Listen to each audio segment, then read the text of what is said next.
Hi, everyone. We're so glad to have you here for today's program. I know people will probably still be filtering in as I'm talking, but we have a lot to go over this morning. So I'm just going to kick it off. My name is Shay Corey, and I serve as the programs manager for the DC Preservation League. I'm joined today by our fantastic speakers and by my coworker, Zachary Burt, who is live streaming this event through Facebook. For those of you who may be new to DCPL, we are Washington, D.C.'s citywide nonprofit founded in 1971 that is dedicated to preserving, protecting, and enhancing the historic built environment of the nation's capital.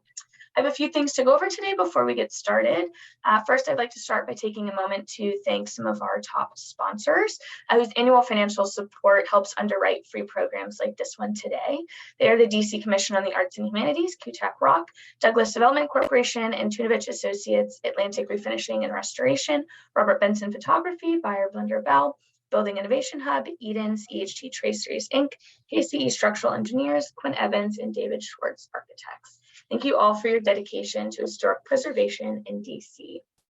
This March, the DC Preservation League has been highlighting the loss of historic buildings in the district using James M. Goode's book, Capital Losses, A Cultural History of Washington's Destroyed Buildings as our guide. A longtime DCPL member, Mr. Goode passed away on December 12, 2019 at 80 years old.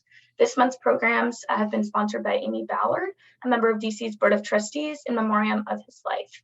Moving on, we have a few quick kind of housekeeping notes on how today's webinar will run.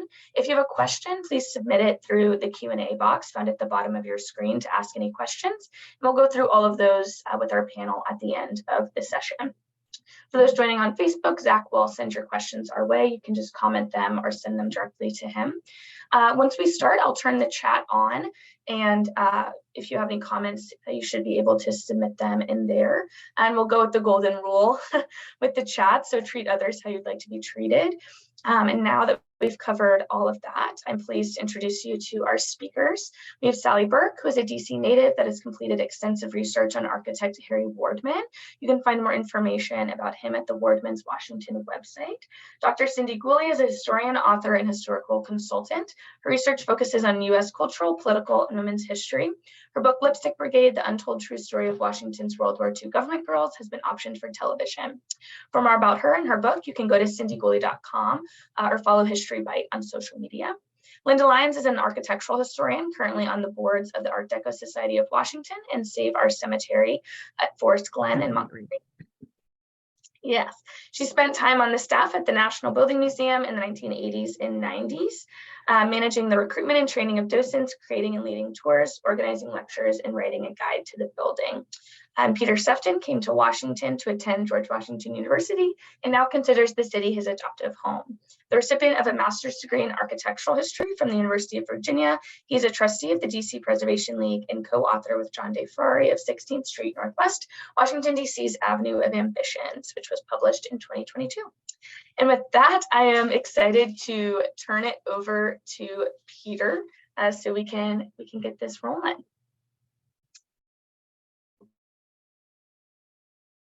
Hello, everyone. It'll take me a minute to get my slides up here, but we will get there.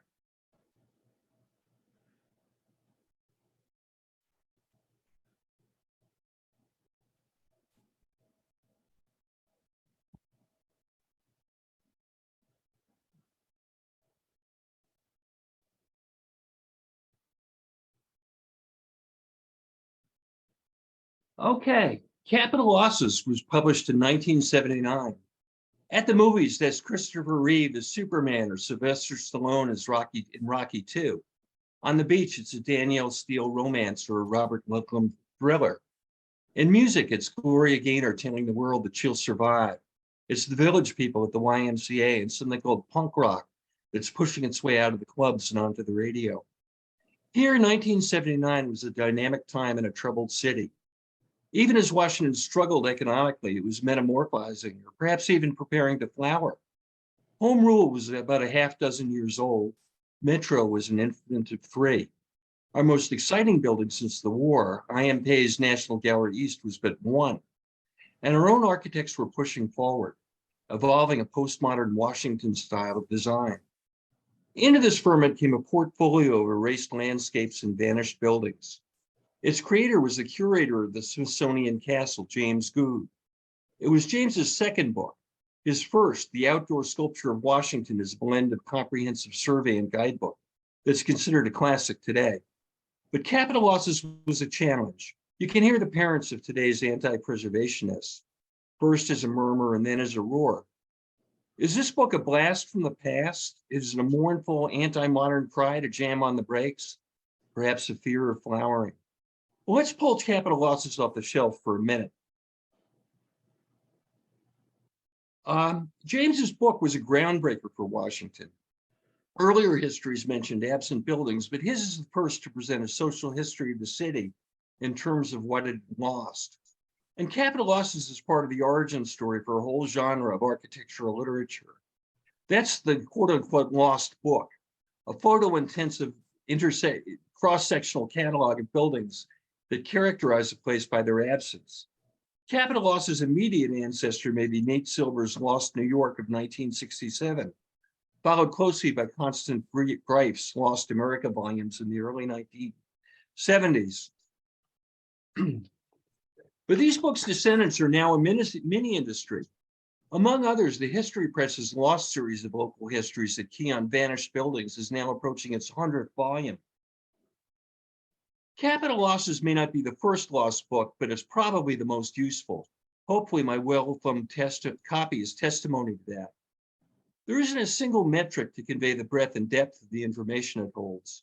Not that it covers 539 pages or documents 270 individual sites, even a castle. I lost count at over 400 photographs, but it isn't simply a photo checklist that doles out a caption's worth of information at a time. James's succinct narratives are individual biographies for each site, as well as chapters in a collective life story of the city. And the Smithsonian Institution Press edition is a beautiful demonstration of the bookmaking arts. I noticed that the title page says it was manufactured in Italy, like a Ferrari sports car or an Armani suit. 1979 was a year after the DC Historic Preservation Act's stringent provisions were signed into law. And Capital Losses is very plainly a historic preservation book, as well as an architectural history. James's title seems like it was a pun. Lost buildings indeed can be seen as expended cultural capital, but capital also has a dimension of interest. While demolishing Mary Henderson's castle or a beautiful Art Deco theater may diminish our cultural fund's principle, there's also the matter of the interest foregone. What was lost along with these buildings was the echo of their voices in the continuing conversation on the street, what they would have inspired in their neighbors, the continuing dialogue that's probably the basis of architectural evolution anywhere. So Capital Losses is neither just a memorial nor merely mournful. It presents its gallery of lost buildings as a call to action. Although the preservation law might have saved much of what James spotlights, who can say we haven't lost too many irreplaceable buildings since 1978? And as Richard Longstaff's preface makes clear, James is telling us it's important for us, not the experts, not other people, to decide what is significant enough to save, and then to get out there and save it. Showing more than telling, his book calls for historic preservation to be what I'll call its best self, a fundamentally empowering and democratic process by which a community, rather than market forces or some self-empowered elite, exerts agency over its own adaptation and evolution as it marches into an ever more uncertain future. So now a few words about our panel's theme of carrying the spirit forward. A building built in 1979 now nearly meets the National Register's 50-year rule for achieving significance. The last updated edition of Capital Losses appeared in 2003. So we thought that, in addition to talking about our favorites, it might be fun to speculate about what sites a new and updated edition might include. But no spoilers here. I'm sure our panelists will each have their own take. And here's Sally's.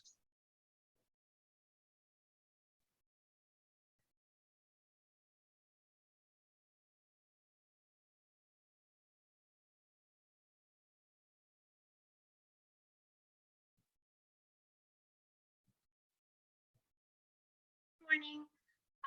I'm working on a book about Harry Wardman, and so is Peter. He's helping me.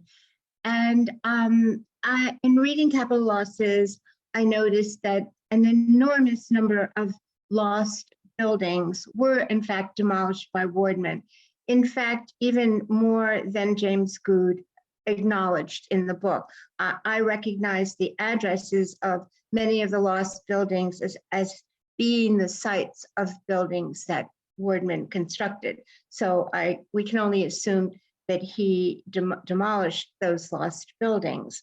And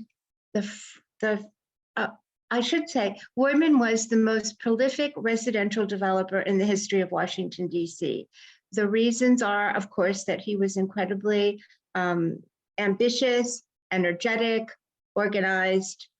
Also, the fact that there was a dire need for housing during the period of his career, 1898 to 1938, for several reasons, the Civil War having been one of them. He also was able to be so successful because money was more readily available. There was a lot of vacant land north of what was called Boundary Street and is now Florida Avenue. And the streetcar line was just running up 14th Street, making that land above Florida Avenue quite desirable. And but despite the fact that there was, in fact, a lot of vacant land available, Wardman also desired to build in the developed city where it was necessary for him to demolish houses, buildings.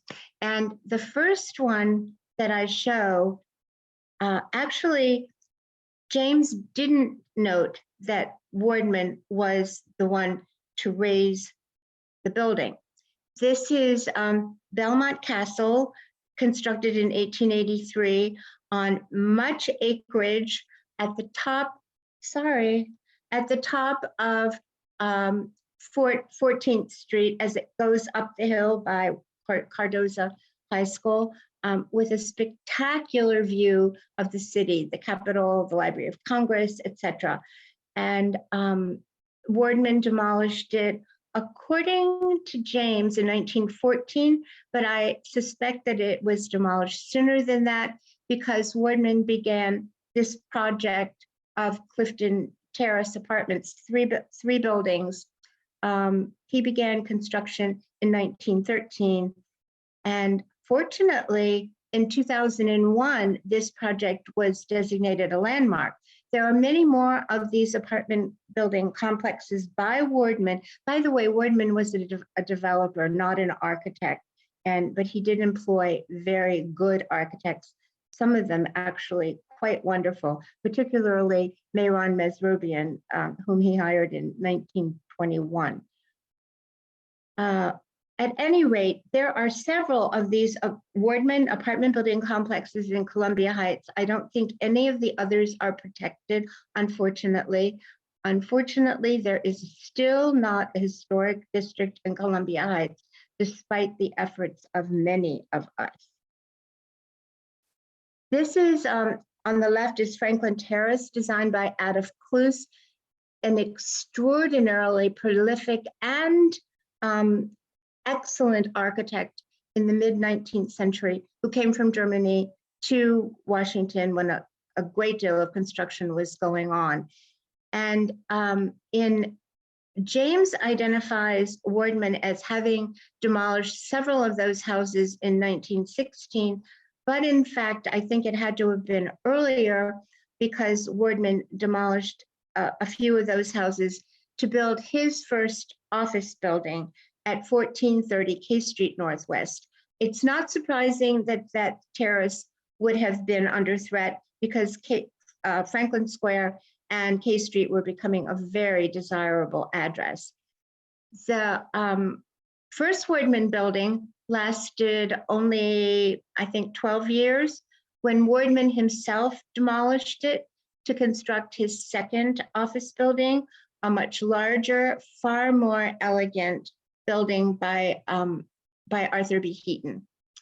This is the Hay Adams houses on the left, designed, probably everyone knows about the Hay Adams houses, designed by Henry Hobson Richardson, constructed in 1884, and it lasted only 43 years.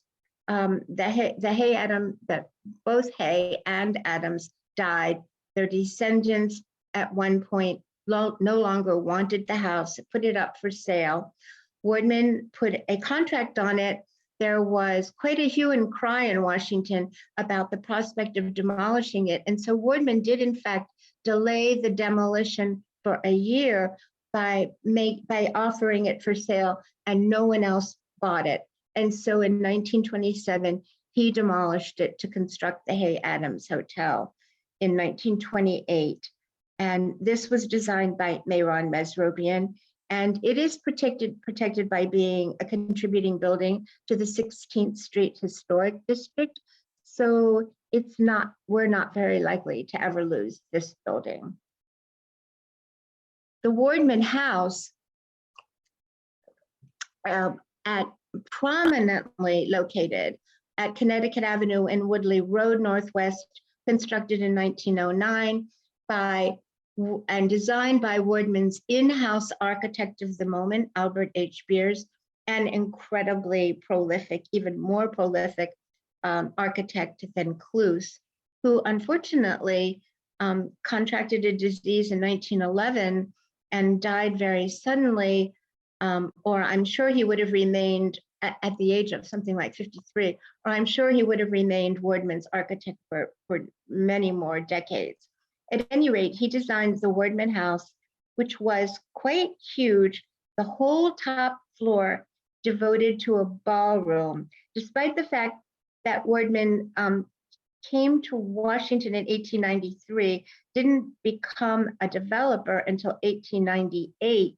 11 years later, he was extraordinarily successful and wealthy, constructed this huge house, entertained constantly, which he thought required a house with a ballroom.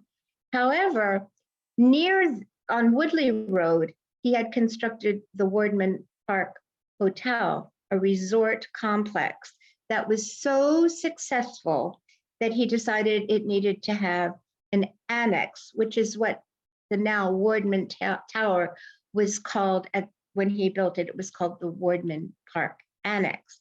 This building, 1928, designed by Mehran Mesrobian, still remains, thank goodness, because it received landmark designation in 1978. And then in 2018, Caroline Mesrobian Hickman, Mesrobian's granddaughter, succeeded in getting the lobby, some interior spaces of this building, landmarked. So despite the fact that a great deal of demolition has been occurring recently on the site of the original Boardman Park Hotel, this hotel being landmarked hopefully will be with us for a very long time. The Shoreham Hotel, not the Shoreham Hotel that we all know today, overlooking Rock Creek Park. The Shoreham Hotel at 15th and H Streets Northwest, built in 1887 and then added on to in 1892, lasted only 42 years, was raised by Boardman in 1929. However, Boardman also went bankrupt in 1929 and was finding it very difficult to obtain financing for any more construction. So I think that site remained vacant until somehow he was able to obtain financing to build the Shoreham office building on that site, again designed by Mehran Mesrobian. I think that Boardman constructed this building, but was not the developer. So in fact, he may not have obtained the financing. Someone else obtained the financing, but he got the job of constructing it because Boardman was both developer and builder. And this building now is the Sofitel Hotel. And being a contributing building to the 15th Street Historic District, hopefully it will be with us for a long time. And that's the end of my presentation on buildings demolished by Boardman. However, I have memories of some of the buildings that are in James's book, and I can't resist telling you about the fact that I do remember some of them. The Henderson Castle, I certainly have a vivid image of going south on 16th Street as a very young child and noticing Henderson's Castle. And my mother tells me that when she was a child, her grandfather, who owned a grocery store, used to deliver groceries to the Henderson Castle. Sadly, this spectacular site was developed by a project called Beekman Place. And the image on the right is a generous image of Beekman Place. I hope nobody watching lives there and gets upset about this. But I don't know who the architect was, but the Beekman Place project is not a generous to the spectacular site that it's on. And if you drive on Florida Avenue and look at the back of the Beekman Place project, it presents a very unpleasant appearance to the street. It's not landmarked, it's not protected. Who knows what may eventually go on this site.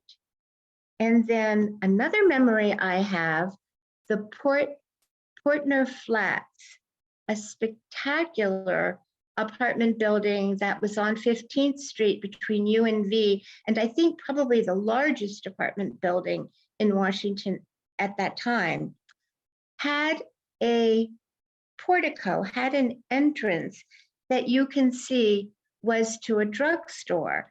My father was a pharmacist. He took me to visit a fellow pharmacist at this drugstore. And as a small child, I wondered what in the world naked ladies had to do with pharmacists. And I will remember the image of that entrance forever. This site is now occupied by an apartment building. So that's the end of my presentation. There are more. This was the beginning of my list of more sites in James's book that were in fact demolished by Harry Wardman, but not acknowledged as such. And then this is the Third Church of Christ Scientist at 16th and I Streets Northwest, which was raised, which despite having been landmarked, a spectacular complex by I.M. Pei, despite having been landmarked, was raised in 2014 after having the DC Historic Preservation Review Board denied its demolition. The mayor's agent for historic preservation denied its demolition. It went to court, and the courts allowed its demolition based on religious privileges, religious basis. And so we've lost this spectacular building, except for having some really wonderful photographs of it. And thank you for this opportunity to present.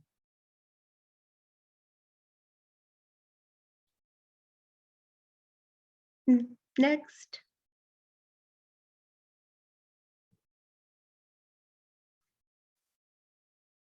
Sorry, is that me?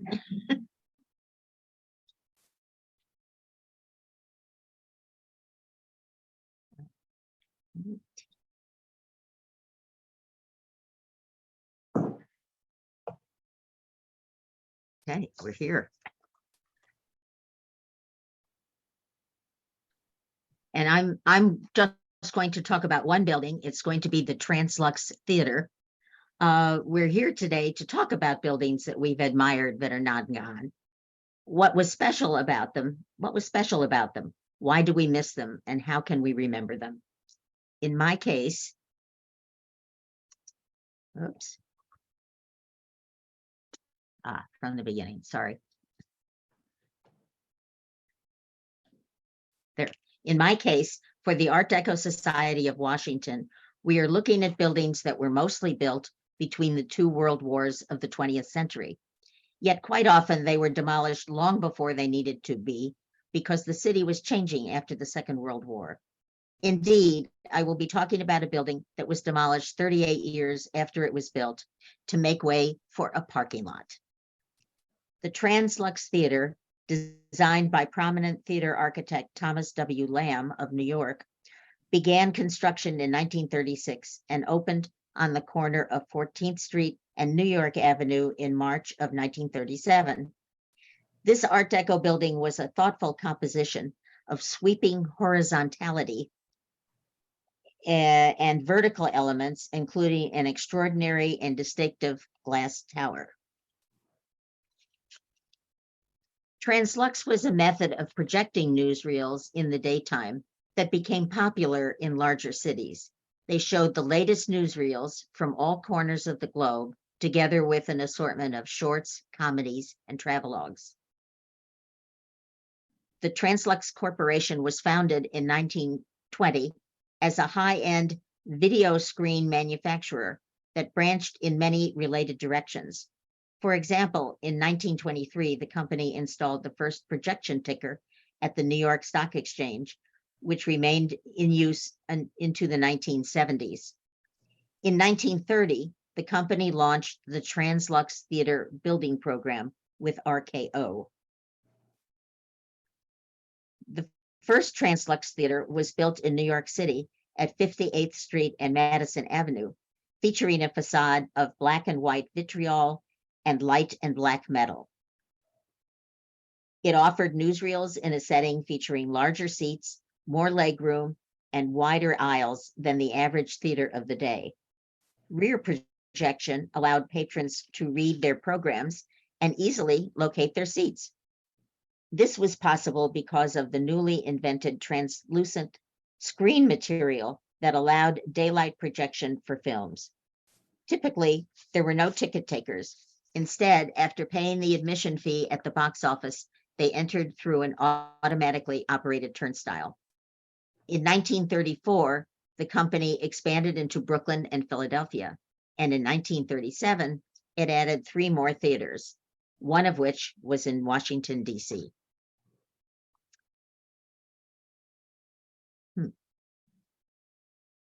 As times changed, however, newsreels were no longer the draw they once were, and the company began offering short films and feature movies, eventually focusing on feature movies. This photograph seems to show the movie Suddenly Last Summer, so we can perhaps date this image to 1959 or 1960. And who was Thomas Lamb? He was born in 1870 in Scotland and became an American architect. He came to the United States at the age of 12, later studying architecture at Cooper Union in New York. He lived until 1942. Lamb soon achieved recognition as one of the leading architects of movie theater construction in the 1910s and 20s. He was instrumental in establishing and developing the design and construction of the large, lavishly decorated theaters known as movie palaces, which were showcases for the films of the emerging Hollywood studios. I would also mention that that architect John Jacob Zink of Baltimore apprenticed with Lamb and became, as we know, an important designer of theaters in Baltimore and Washington. 2 of Lamb's theaters that have been preserved nearby are the Tivoli Theater, shown here, of 1924, and the Hippodrome Theater of 1914 in Baltimore. Nevertheless, he changed with the times and became a designer of smaller, more modern theaters, including the Translux theaters of the 1930s and the Lincoln Theater in Miami Beach, shown here. The streamlined Translux Theater in Washington charged its patrons 25 cents for the 80-minute program in a 600-seat auditorium. On the walls were carved and painted murals in terracotta and buffed colors by Andres Hudiakov of New York, depicting various sports scenes as well as scenes of battleships and tanks. Alas, however, I have not found any photographs of the interior, even though I would love to see them. The theater had many unique features for its day, as I've already discussed, I won't repeat, including one of the first air conditioning systems in a public building in Washington. Built on a grade, the block-long building extended along 14th Street, from 2 stories at the New York Avenue end, where the theater was located, and that's right in front of us, to 3 stories on the 8th Street side, which you can just see in the left-hand edge. Commercial shops occupied the 1st floor, while a massive steel radio tower soared above the roof. That's right in the middle, just left of the, we see it here, just left of the tower. And this steel radio tower soared above the roof, symbolic of the 2nd floor tenant, the National Broadcasting Company, which is apparently, they were not there at the time of this photograph, but NBC was there at the time of this photograph. Above, let's see. Okay. Above the 14th Street entrance and marquee, now we're back to the Translux tower, made of aluminum and aluminolite finish, rose the 75-foot high streamlined etched glass triangular shaped tower through which colored lights were projected at night. All of the lines of the building suggest movement and speed. But as time passed and newsreels were replaced with full-length movies and air conditioning was no longer unique, the fate of the Translux Theater came under question.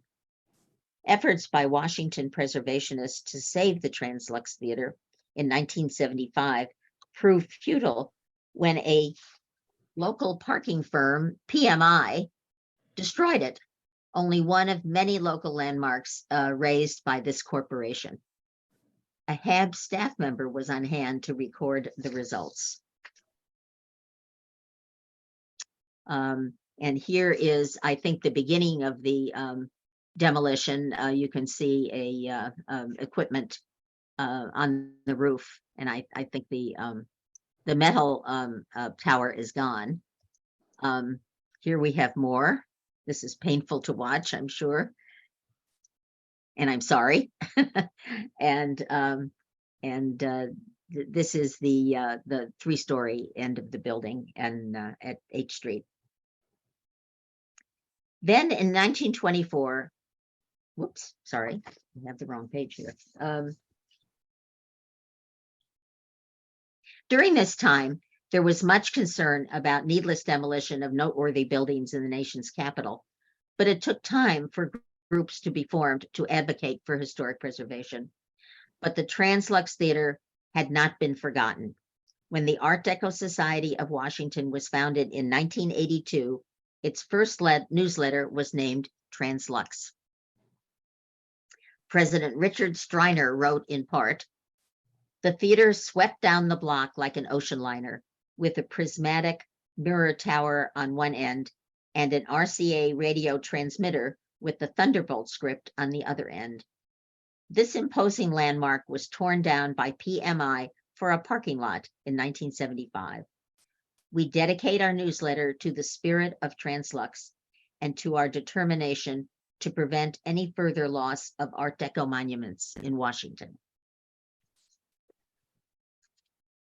Then in 1984, there was a competition to design a logo. And Richard wrote, in part, "The search for an Art Deco Society logo is over. The superb design of Elizabeth Stewart, displayed at the helm of this edition of Translux, is our symbol forevermore." That version of our logo did serve us well for nearly 40 years, but in 2021, it was becoming necessary to adjust the design to have more impact in digital formats. I guess times are always changing. Our current president, Steve Knight, a talented architect, created this design. And so we like to think that the Translux Theater will continue to live with us at the Art Deco Society of Washington as long as anyone cares about preservation. Thank you.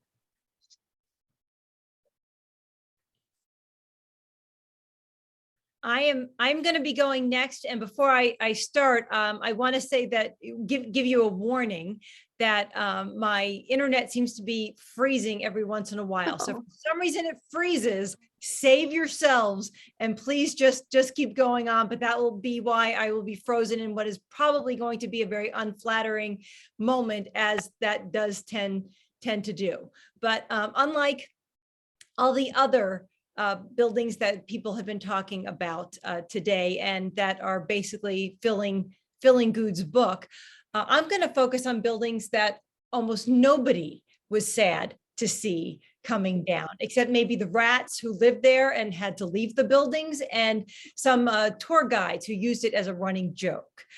These are temporary wartime buildings, as you can see on the slides, TEMPOs for short. They were only expected to last the duration, first of World War I and then World War II.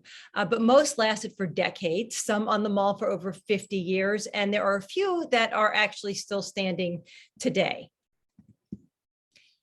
Goode's book highlighted two TEMPO complexes from World War I.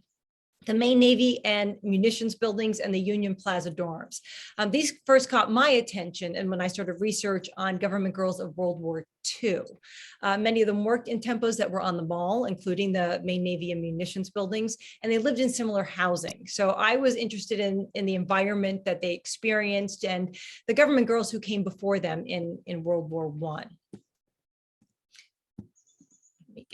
There we go. When FDR was Assistant Secretary of Navy, he actually approved and helped choose the site for the extra wartime office space. He figured that they would be forced to tear down all of these buildings exactly because they were built on the mall. The project was originally just intended to be for the Navy, but the Department of War also needed space, so ended up with these two buildings. They stretch along what is basically 17th to 23rd Street, what was then North B Street and would become Constitution Avenue in 1931. The building that you see that's closer to us that's being finished is main Navy, and that had 9 wings. And the munitions building was behind it and had 8 wings. They finished this in just 5.5 months, which is lightning fast for something on the mall. As we know, that is notoriously slow to get approval and to get money. Workers spent 24 hours a day for 33 days straight just to put the pilings in for the foundation for these buildings. It was first occupied in 1918, which is only about 2 months before the end of World War I. Most of the workers had to be brought in from outside of this area. So you can see the tents that are lining up just by the tree-lined street that's there, because the workers had to live there as well as working on them. So added their own temporary buildings to the site. Eventually, there'll be room for about 14,000 workers between these two buildings. It was reinforced concrete that was poured over the wood piles, which made them fire resistant and incredibly durable, surprisingly durable for what they were expected to do. The buildings were connected by a covered walkway, and the parking lot that you see on the left-hand side of this would eventually have enough room for 1,000 cars. As the departments expanded and there was all this jockeying around for space around the city, the use of each of these buildings would change over time and be debated and negotiated over the years. As you can see from the quote from the National Commission of Fine Arts, their presence after the war was contentious, specifically for their aesthetic value, if not for their rather durable purposes that they had for the actual government workers. This is the office space inside the buildings, and these are World War I government girls. Over 50,000 workers came to DC for war work. Women mostly came as stenographers. They also did other secretarial work, answering the phone, filing. You can kind of see from what they're wearing that these are both civilian workers as well as service women. These are female yeomans, yeoman F or yeomanettes, as they were called. There were 11,000 of them that served in the Navy during World War I. After the Naval Act of 1916, which created a reserve force but omitted mention of gender, gave them a loophole to be able to get in the door. They mostly also assumed administrative duties, but managed to work as mechanics, cryptographers, telephone operators, the so-called hello girls, and also in musicians. Most of them were in the US. Several of them went abroad, but the majority of them were in the US, and a lot of them were here in these buildings. To help the women coming in to work for the war, the government decided to build dorms. This is an overleaf from Goode's book. There would eventually be 13 dorms on 15 acres between Union Station Plaza and the Senate Office Building. Not all of these were specifically designed or built for women. And keep in mind, when these were going up in 1918, Union Station was only about 10 years old at the time. The first one of the dorms opened in December 1918. So they really didn't help government girls. The majority of them were not finished until early 1920. But government girls that stayed after the war were able to make use of them. You had to be a female federal worker to live in the female-only dorm. It cost about $45 a month, and you got 2 meals a day with that. When the government decided to raise the rate, the governments formed a union and threatened to strike. They threatened to camp out in tents on people's private lawns all around the Union Station area. And the government did actually give in and reduce their rates. The buildings were converted to government offices in the late 20s, torn down in 1930 to make room for the fountain and other improvements around the Union Station Plaza. Most of the fewer than 24 World War I tempos that were around DC at the time were completely gone by the late 1930s. By 1941, there was already a rush for new tempos to be built in DC. This map shows all of the tempos in the DC area. I've highlighted there also the one specifically on the mall for you to see. These were built in every quadrant of the city, even out in Bethesda, Suitland, all the way out by National Airport. The idea was to decentralize these government offices so that we would not have all the congestion downtown that was already building. They were already worried about traffic. For that purpose, they added floors to the Navy main and munitions buildings. There were code breakers working on the roof on the mall. Overall, there were going to be about 30,000 workers who worked in the office buildings that were tempos during World War II. The National Capital Park and Planning Commission objected to the use of the mall for tempos, but they were under pressure first to expand the Navy main Navy and munitions buildings, and finally gave in to dorms in West Potomac Park in 1942. They were afraid that it was going to clutter the mall for years to come. They even talked about Union Plaza dorms and how long it took to get those down.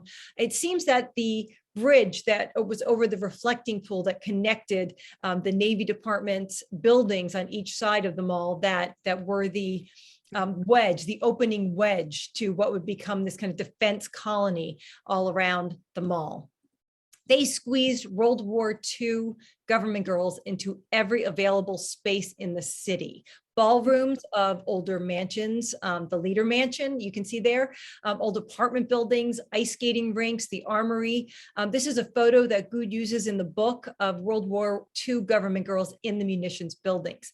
These tempos were built of something called cemesto. It was a mix of cement and asbestos. They were so hot in the summer that government girls were issued salt tablets so they wouldn't faint.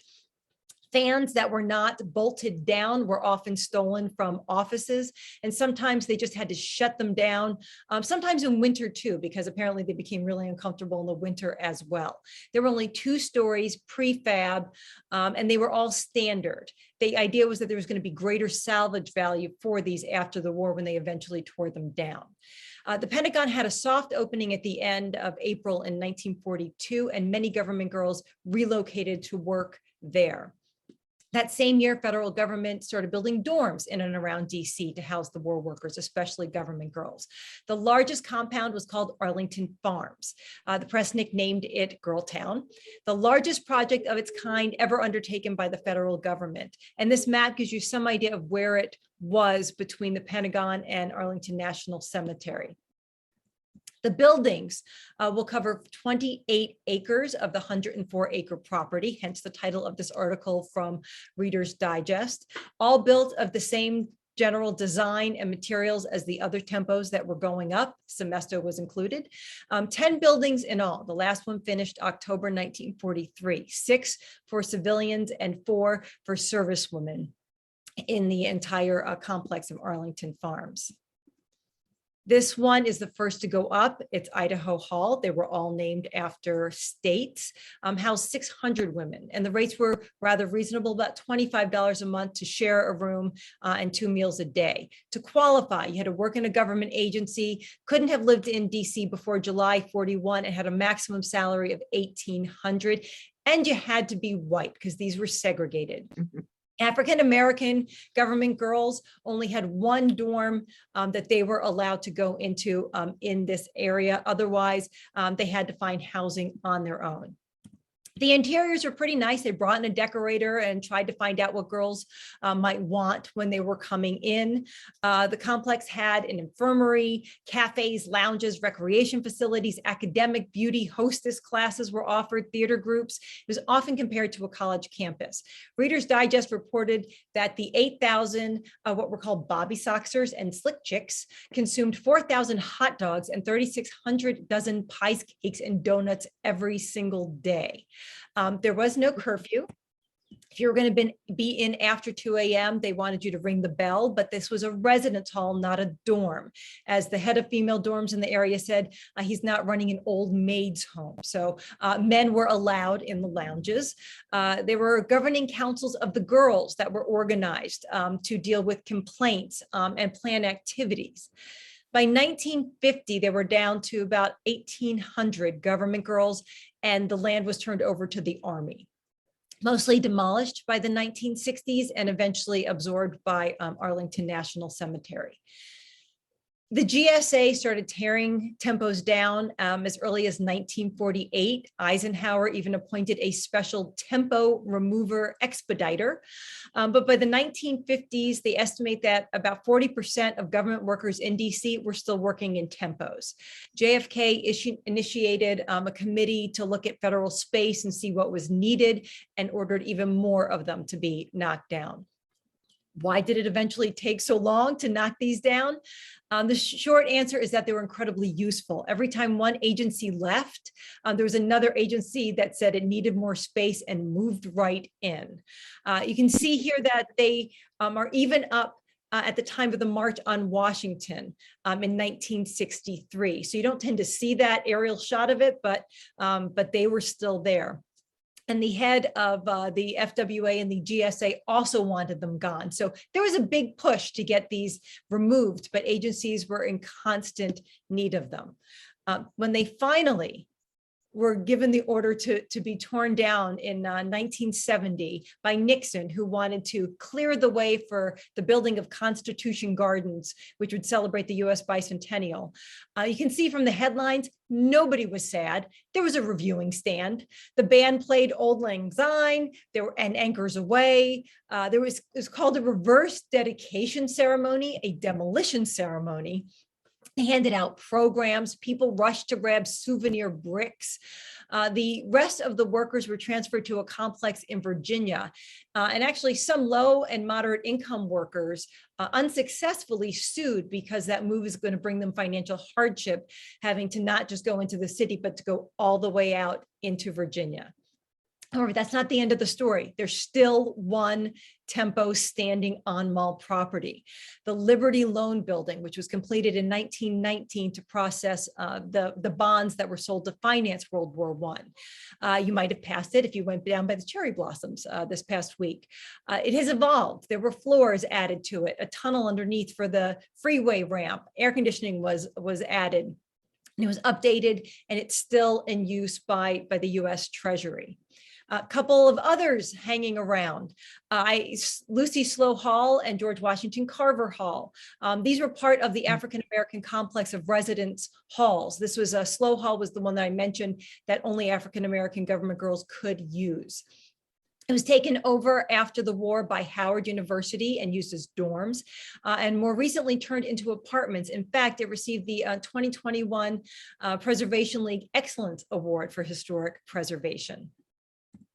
And one last one, one piece of one of the complexes was Nebraska Hall at American University, which was one piece of quarters D.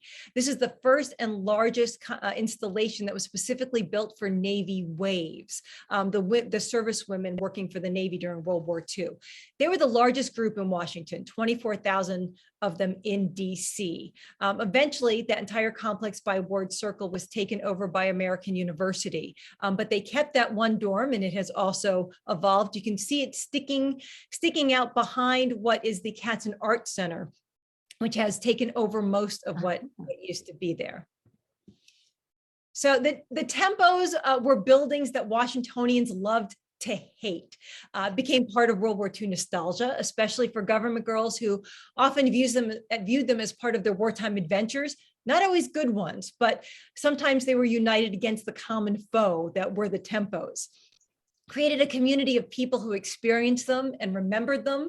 And they have a legacy. If you look in the movie North by Northwest, there's a shot of Cary Grant meeting with an intelligence agency on the mall with this great view of the Washington Monument behind them. That would have been from a Tempo.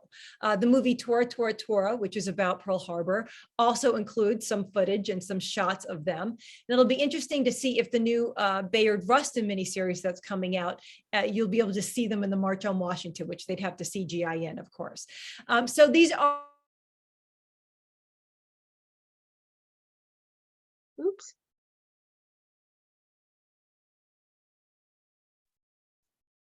Her prediction came true. We could give it a second and see if she comes back to us. I'll pass it back to Peter. Did I make it? So close, but you're here now. Yeah. And it was fascinating. Yes, it really was. But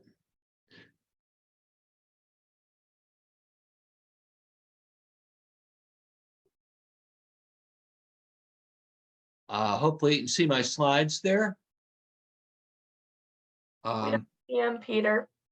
Got them? No, we don't see him. Okay, good. No, well, capital losses does have something for everyone, as I think we're seeing.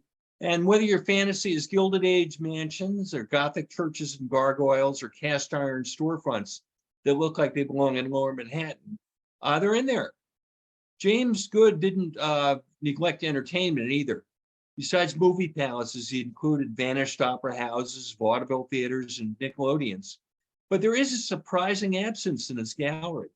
And I have a candidate to fill it, which you can still preview in real life. And that missing element is sports stadiums. And my candidate is our currently ruinous RFK Stadium.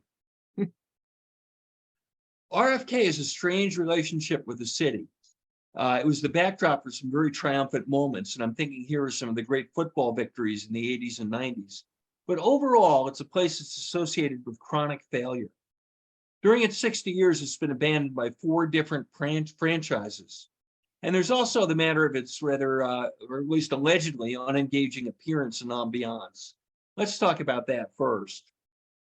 Stadiums from the first generation of Major League Sports had very distinct personalities, which isn't entirely a good thing.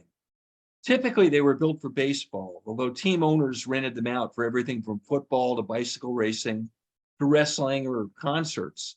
And they were shoehorned into downtown street grids, and their playing fields were tailored to fit their lots.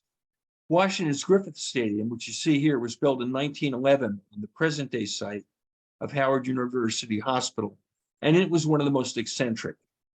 This photograph shows why, with that really abnormally deep, tall outfield fence, it was probably the hardest place in the major leagues to hit a home run. And its oddest feature, which you see in the close-up in the circle, was in right center field. Apparently, team owner Clark Griffith, who was famous for being, very stingy, would not pay the prices that were demanded for these 5 row houses and the tree. So he just simply walled off a section of what should have been the outfield and the grandstand with a screen that was 3 stories tall. Nobody was going to look at the game for free.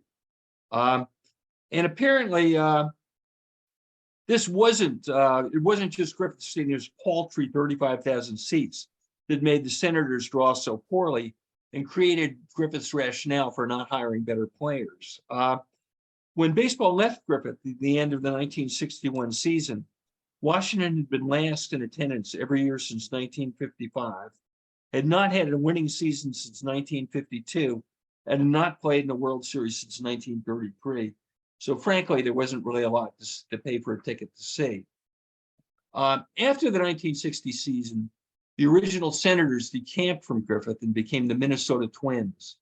Brand new DC Stadium, as RFK was called till 1969, was opened that fall on an uninhabited marshes that had been filled and made into parkland. Opening day featured Washington's NFL team, whose games were starting to look like the main sports event in town. But after a final season at Griffith, baseball caught up with a new franchise that had adopted the traditional Senators name. On April 9th, 1962, President John F. Kennedy threw out DC Stadium's first pitch before 44,000 fans, which at the time was a record for Washington sporting events. If Griffith Stadium seemed like a cranky, eccentric grandparent, DC Stadium looked too bland and well-mannered. It represented a new generation of multi-purpose stadiums built for both baseball and football, often in a format that suited neither. Essentially circles of steel and concrete, these new arenas have a much simpler geometry.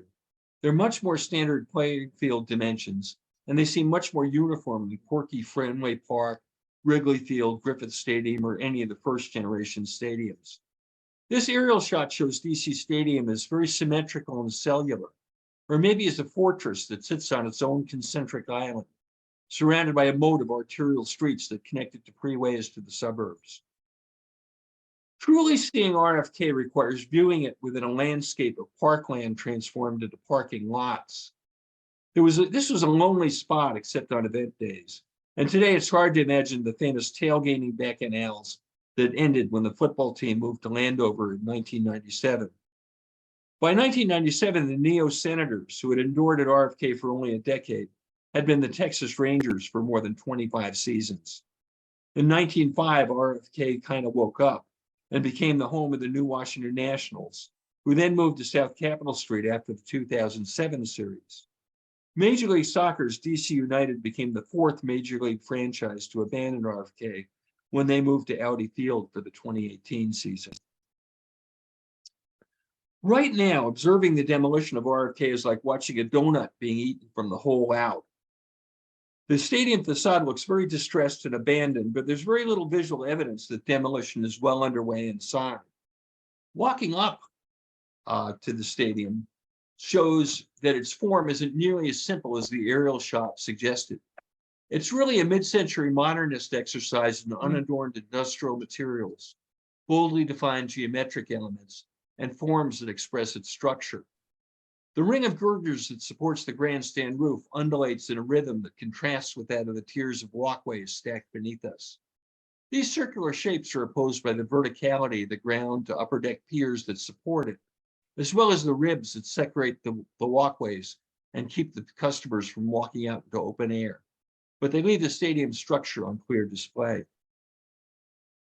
Viewed closer yet, the stadium appears to be a web of layered rings of walkways within walkways against the backdrop of its solid concrete inner shell. While Griffith Stadium was a hodgepodge of grandstands that were periodically torn down and rebuilt, RFK Stadium is plainly a careful composition of symmetrical elements. Inside the stadium gates, we're in a brutalist universe that looks like the ramps of a parking garage that's been repurposed for people. And stepping off the walkways through the stadium's inner concrete shell, we're surrounded by the structural steel of the upper deck and field boxes.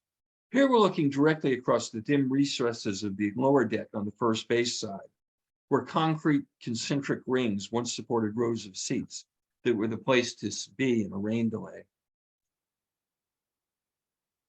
Here we're looking into the eye that was viewing the game for us. Charlie Slows and Dave Jagler called Nats play-by-play from the broadcast booth that's near the center of the picture beneath the lower deck, or the upper deck, rather. The visitors' dugout on the first base line is still intact, but the seats behind the home dugout have been gouged out of the third baseline stands on the right side. In any stadium, home plate always faces northeast because it's hard enough to hit a fastball without staring directly into the afternoon sun. That upward curl of the grandstand roof needs more research, but I think that perhaps it gave the outfielders a fraction of an extra second to judge the flight of a fly ball against a bright western sky. And here's home run territory, though it would take a Frank Howard monster shot to put a ball into these upper deck seats, more than 400 feet down the left field line from home plate and a couple stories in the air. We see the intricacy of the framing that supports the seemingly simple roof screen, as well as how the seat colors signify an economic hierarchy. The yellow streets were pricier than the violet ones in the high altitude nosebleed sections. There's something very sad about the loneliness and desolation of a place that saw so much excitement and joy over the years. But besides being a respectable example of mid-century modernism, RFK is a site associated with Washington's struggle for civil rights. Well, how does that work? Clark Griffith and George Preston Marshall were Washington's first generation of toxic team owners, and yeah, that's gotten to be quite a tradition. Although there was always resistance, in their era, racism was accepted by many as the order of things. However, Griffith and Marshall went a step further. They were notoriously among its bulwarks and perpetuators. The Senators did field their first African-American player the year before Griffith died, and the new non-Griffith Senators of 1962, who debuted at RFK, were a racially diverse team. But Marshall was quite another story. Like baseball, the National Football League was slow to integrate. But by 1952, every team had at least one African-American player. Well, that is except for George Marshall's.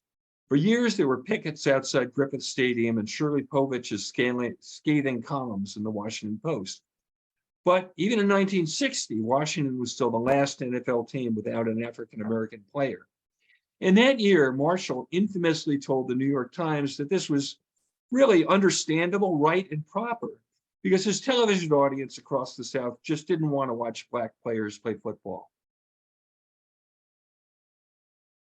But we had mentioned that RFK was constructed on parkland.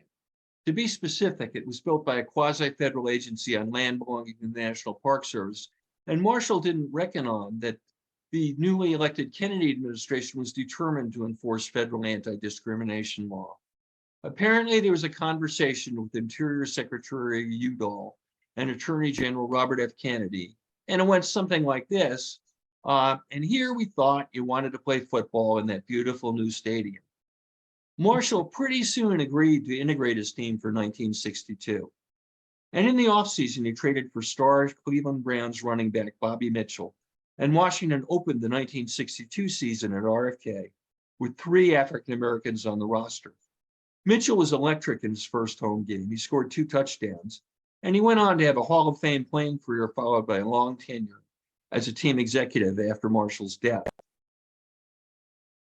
It would be false to imply that putting Bobby Mitchell on the team was a civic epiphany that somehow set everything right in Washington.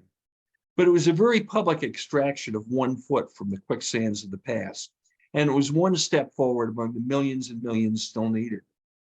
RFK was built at the end of a decade that saw population decline and economic disinvestment in Washington. Beyond its architecture, it's important to remember that this element of RFK's modernity, and that complements the symbolic significance of RFK. Hard hit by this decade of population decline and economic disinvestment, it was undoubtedly necessary that Washington replace its relic of a ball field to keep the cachet of being a big league city. RFK embodies Washington's drive to be modern and metropolitan, to bet on the future. And with that, I'll turn things back over to Shay.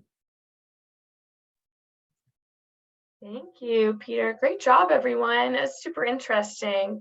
And I know we're going to kick off our Q&A just with a general question about if capital losses was to be published today or republished, what buildings do you think would need to be included?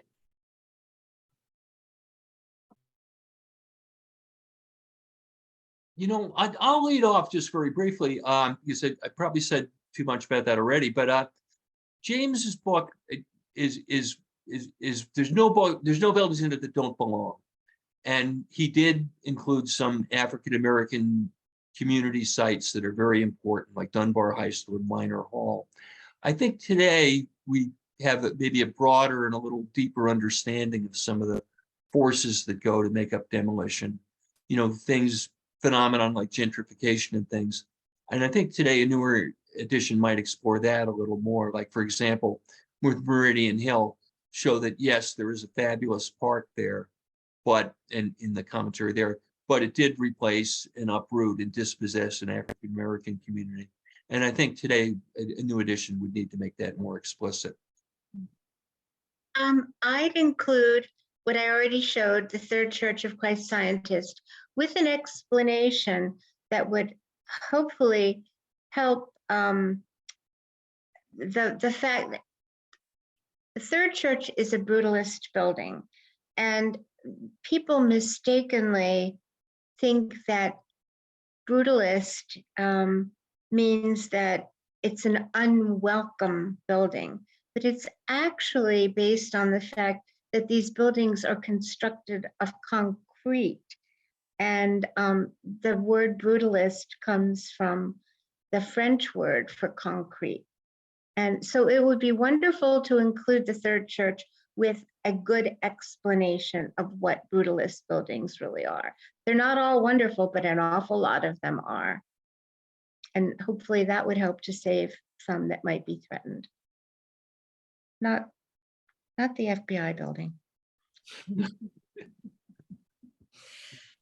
I would venture forth either the Waves Quarters D that disappeared because it was so influential, and it was so large. Just this entire complex. It was almost as large as Arlington Farms on a smaller scale, but had just as many amenities that were in there, including one room just to wrap gifts during the holidays.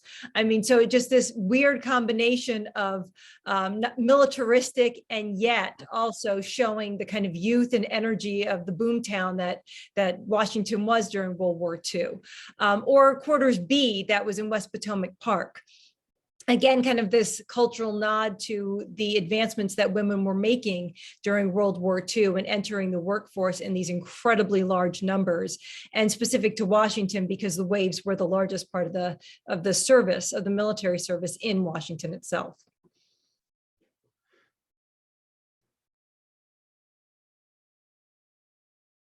Linda, did you have one, or are you going to pass? Well, I think the first one I thought of is not in DC, but the Bethesda Theater in Bethesda, which still stands, but is totally overwhelmed by a building built on top of it and behind it. And I remember very well, our efforts to get some control over that. And if I'd known, I would have brought an image of that we had created of a shark attacking the theater. So I think I'll have to leave it at that. Okay, well, we have a few questions from the audience as well. We have one for Sally about when your book, the book, will be coming out. 3 years after I get a publisher. Ask the person who asked the question if they'd like to help. If anyone would like to help Sally publish her book, can contact her after this panel. We have a question that I don't know the answer to, but the question is it true that Mayor Marion Barry almost demolished the Sumner School one night in the middle of the night? Does anyone know? I'm not aware of that, no. I wouldn't be surprised. No, but we sure would like to know more about it. Yeah. If it's true, that's an interesting story. It's interesting. Our next question is, it seems that styles take time to become popular and generally accepted. For example, Art Deco. Do you think that it's true that styles take a while to become accepted? And have you seen modernism become more popular in recent years?